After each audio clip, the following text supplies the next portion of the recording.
सबके बीच में आ चुके हैं यार हमारे पावर स्टार पवन सिंह, जो कि आप यहाँ पे देख पा रहे हो अपने स्क्रीन पर। मोशन पोस्टर भी आ चुका है आप सबके स्क्रीन पर यहाँ पे देख पा रहे हो।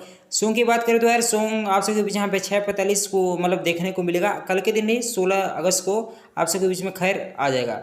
सॉन्ग की बात करें तो इस सॉन्ग में हमारे पावर स्टार पवन सिंह, शिवानी सिंह आप सब वहाँ पे नजर आएंगी, और फिट में क्यून सालनी आप सब वहाँ पे देखने को मिलेंगे, जो कि सॉन्ग काफ़ी यहाँ पे हिट होने वाला है। वैसे तो सॉन्ग ये बोलबम का ही रहने वाला, अभी लोकगीत का यहाँ पे कुछ भी तैयारी नहीं चल रहा है। तो आप सबके बीच में यहाँ पे देखो अभी तो मोशन पोस्टर आ गया है, हो सकता है आप सबके बीच यहाँ पे टीजर भी देखने को मिले, कल तक में आप सबको टीजर भी देखने को मिल सकता है।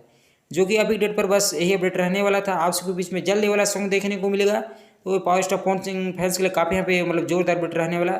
सॉन्ग तो काफ़ी यहाँ पे हिट होने वाले ही है, बाकी आपके ऊपर यहाँ पे डिपेंड करता है।